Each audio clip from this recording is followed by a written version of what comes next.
யோவானுக்கு வெளிப்படுத்தின விசேஷத்தில் கூறப்பட்டுள்ள இரண்டாவது சபை சிமிர்னா சபை. இந்த சிமிர்னா சபை தற்போதைய துருக்கி நாட்டை சார்ந்ததாகும். இந்த சபையின் காலகட்டமானது கிறிஸ்தவர்கள் அதிகம் பெருக ஆரம்பித்து சபைகள் அதிகம் ஸ்தாபிக்கப்பட்ட ஒரு காலகட்டமாக இருந்தது. அதாவது கிபி 100 முதல் 313 வரை உள்ள காலகட்டம். சிமிர்னா என்ற வார்த்தை ஒரு கிரேக்க வார்த்தையாகும். இந்த வார்த்தையில் உள்ள மிர் என்ற 2 எழுத்து ஒரு பிசின் வடியும் மரத்தை குறிக்கும். இந்த மரத்தில் இருந்து வடியும் பிசின் அநேகம் தொலைவுக்கு நறுமணம் வீசக்கூடியது. இந்த மிர் என்ற நறுமணம் வீசும் பிசினை தற்போதைய வாசனை திரவியங்கள் பயன்படுத்துவதற்கு ஒரு முக்கிய பொருளாக உபயோகப்படுத்துவார்கள். இந்த பிசின் எவ்வளவு நறுமணம் வீசினாலும் இது பயங்கர கசப்பு தன்மை உடையது. சிமிர்னா சபையின் பெயரில் இந்த மிர் என்ற வார்த்தை வந்ததற்கும் ஒரு அர்த்தம் உண்டு. அதாவது இந்த சபையின் காலகட்டமானது ரோம பேரரசால் கிறிஸ்தவர்கள் அநேகம் துன்புறுத்தல்களை அனுபவித்துக் கொண்டிருந்த காலகட்டம்.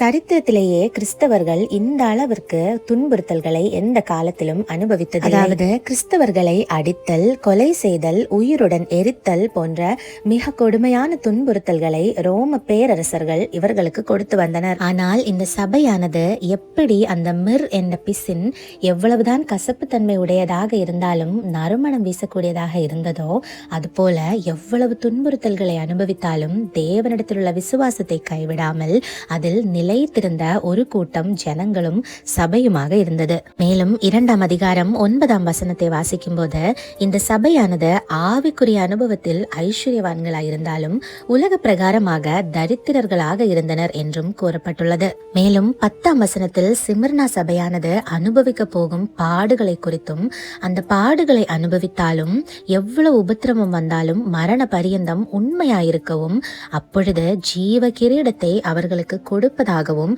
யோவானுக்கு வெளிப்படுத்தப்படுகிறது. மேலும் 11ஆம் வசனத்தில் இந்த சொல்லப்பட்ட அனைத்து உபதேசங்களையும் கை கொள்ளுகிறவன் ஜெயம் கொண்டவனாய் இருப்பான் என்றும் அவன் 2ஆம் மரணத்தினின்று தப்பிக்கப்படுவான் என்றும் குறிப்பிடப்பட்டுள்ளது. இதில் கூறப்பட்டுள்ள 2ஆம் மரணம் என்பது இறுதி தீர்ப்புக்கு பிறகு ஏற்படும் நிரந்தர மரணம். இது ஆத்துமா மற்றும் உடல் இரண்டையும் தேவனுடைய சமூகத்திலிருந்து நித்தியமாக பிரிக்கும். இந்த சபை நமக்கு கற்றுக் கொடுக்கும் முக்கியமான பாடங்கள்.